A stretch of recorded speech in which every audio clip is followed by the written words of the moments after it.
নমস্কার, প্রত্যেককে স্বাগত জানাই। বিজেপিতে বাংলার বাঘিনী নামক একজন মহিলার অনুপ্রবেশ হয়েছে। যে মহিলাটি আমাদের রাজ্যে প্রত্যেকটা হিন্দু মহিলাকে একটা ছত্র ছায়ার মধ্যে নিয়ে আসবে এবং 2026-এ বিধানসভা নির্বাচন করাবে।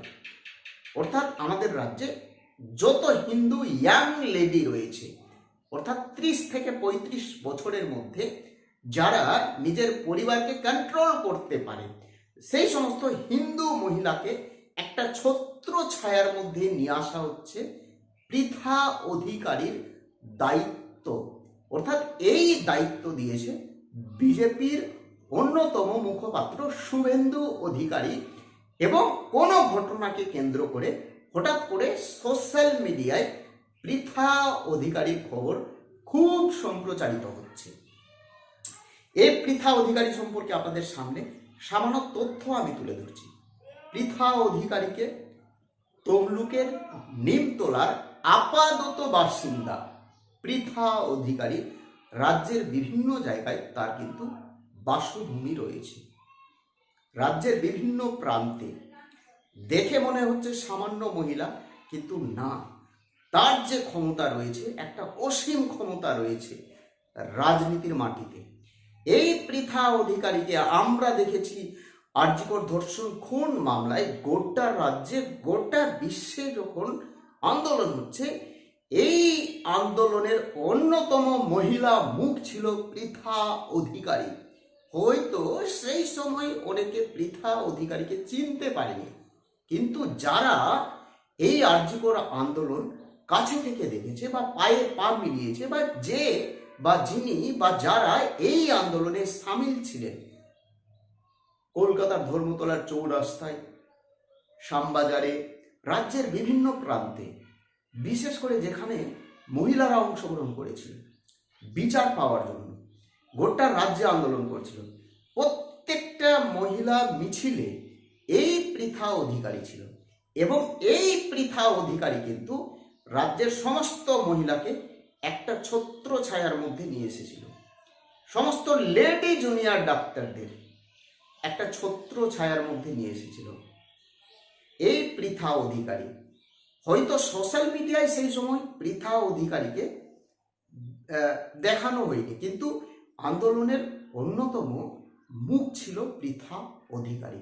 অর্থাৎ অফলাইনে এবং অনলাইনে নতুন নতুন মুখ ছিল, কিন্তু অফলাইনে তার একটা দায়িত্বভার ছিল পৃথা অধিকারী। এবং টিএমসি বিরোধী অন্যতম মহিলা মুখ হচ্ছে পৃথা অধিকারী। সিপিএমে যেতে যেতে বেঁচে গেছে, বিজেপি তাকে নিয়ে নিয়েছে। কিন্তু নেওয়ার আগে একটা ঘটনা, পূর্ব পরিকল্পিত একটা ঘটনা তমলুকের নিমতলায়, যেদিন আমাদের রাজ্যে দোল উৎসব পালিত হয়, অর্থাৎ হোলি, সেদিন কিন্তু শুক্রবার ছিল, জুমার নামাজ ছিল। তমলুকের নিমতলায় দুটি সম্প্রদায়ের মধ্যে একটা অপ্রীতিকর ঘটনা ঘটে, যেটাকে সাম্প্রদায়িক দাঙ্গাও বলা যেতে পারে, সামান্যভাবে ঘটে। এবং এই দাঙ্গার পিছনে নাকি একটা চক্রান্ত ছিল। এবং এই দাঙ্গাকে কেন্দ্র করে হঠাৎ করে নিমতলায় পৃথা অধিকারীর অনুপ্রবেশ, এবং সেখান থেকে বিজেপির অন্যতম মুখপাত্র শুভেন্দু অধিকারী এই পৃথা অধিকারীকে বাংলার বাঘিনী বলে আখ্যায়িত করেছে। এবং সেখান থেকে পৃথা অধিকারীর সোশ্যাল মিডিয়ায় সমস্ত তথ্য, সমস্ত খবর সম্প্রচারিত হতে শুরু করেছে। এই হচ্ছে পৃথা অধিকারী।